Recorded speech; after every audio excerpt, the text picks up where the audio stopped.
artists, welcome back to Meet the Masters. This month our artist is Piet Mondrian. Piet was born in the Netherlands in 1872, and this is the home that he grew up in. He had 4 siblings, 3 brothers and 1 sister, and this is Piet.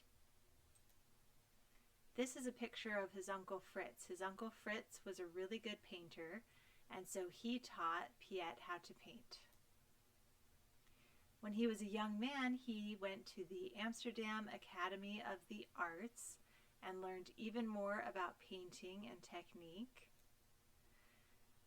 When he first started painting, he loved to do landscapes.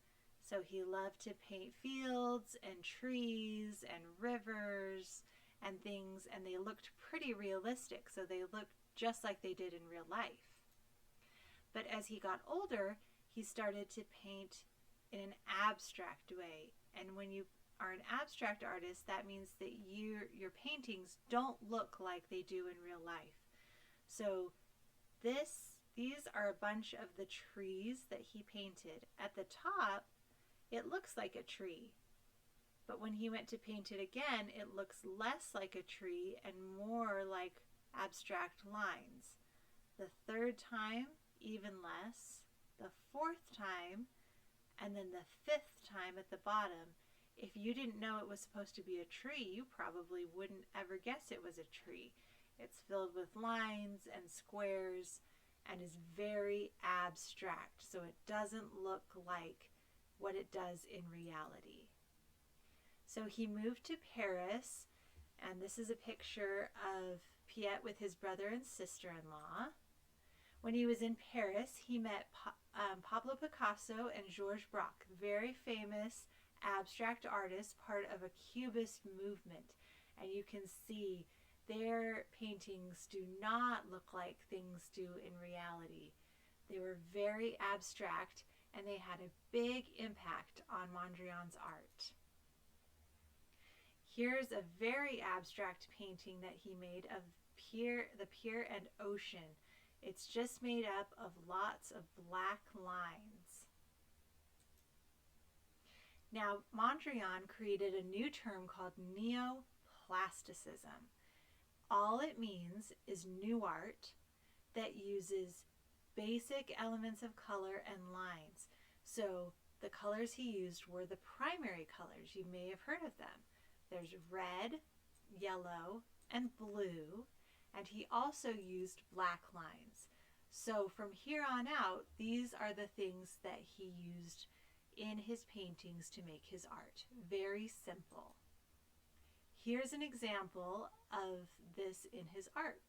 This one is called Composition in Red, Yellow, Blue, and Black, and you can see he's got his primary colors, red, yellow, blue. He has a little bit of black, and then the black vertical and horizontal lines.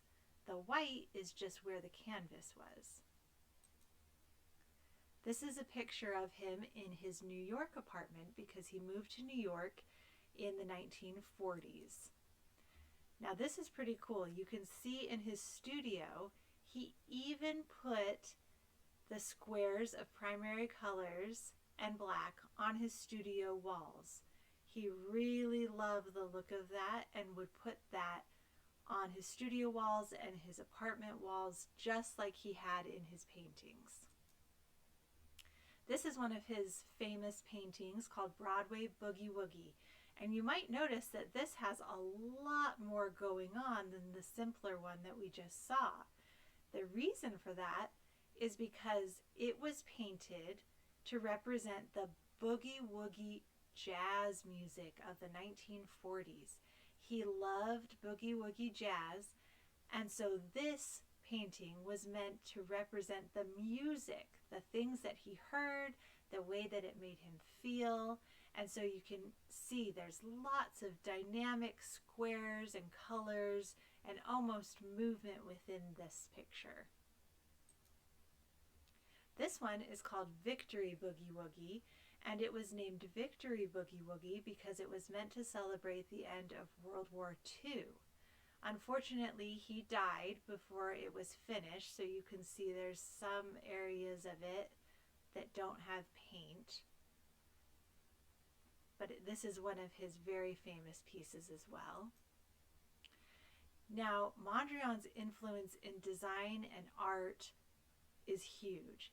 So you might notice some of these brands. There's Nike, there's L'Oreal hair care, even Cadillac cars and fashion design. His aesthetic and design has had a huge impact, and if you pay attention, I bet you'll see it in your everyday life, on television, in commercials, and advertising. It's kind of fun to see his influence. Okay, now, the concept that we're learning about this month is balance.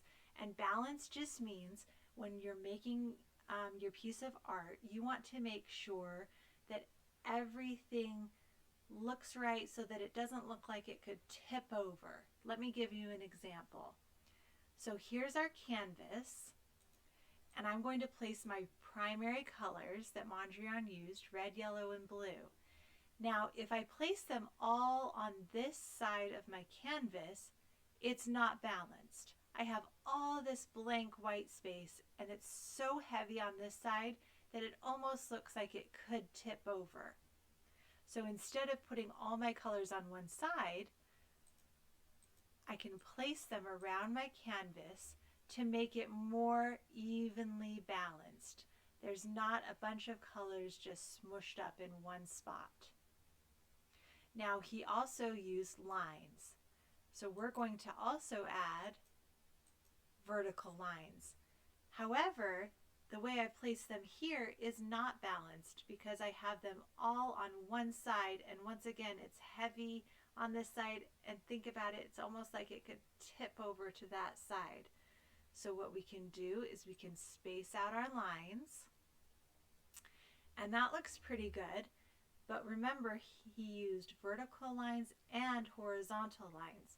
The horizontal lines balanced out the vertical lines, the ones up and down, and the ones side to side, vertical and horizontal.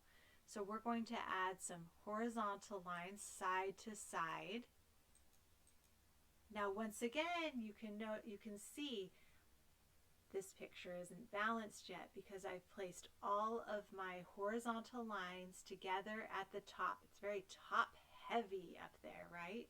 So I'm going to space out my lines, and you'll notice that the lines aren't perfectly spaced and some of them go over the colors, but the picture is much more balanced to the eye. It doesn't look super heavy in one spot like it could tip over. Okay, now one interesting thing to know about balance is that color plays a role.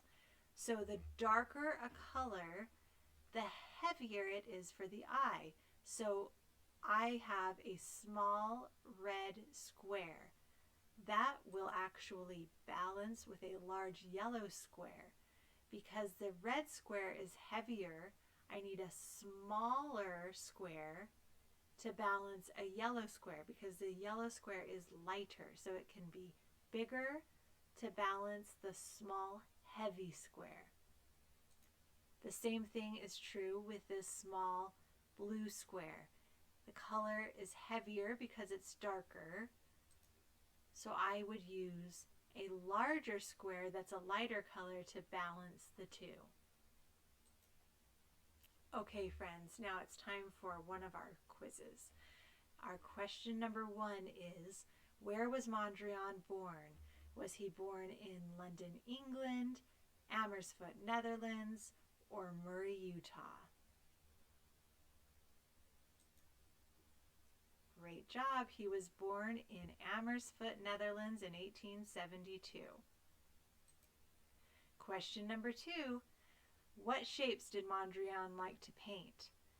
Lines and squares, hearts and stars, or hexagons and octagons? Wonderful. He loved using squares and lines with his primary colors. Okay, final question, number 3. What kind of painter was Mondrian? Was he a realistic painter? Was he a very lazy painter? or was he an abstract painter? Wonderful job. He was an abstract painter. And we are going to get together and make our own Mondrian inspired pieces that are also abstract, that use the primary colors and use our horizontal and vertical black lines. I can't wait to see you all.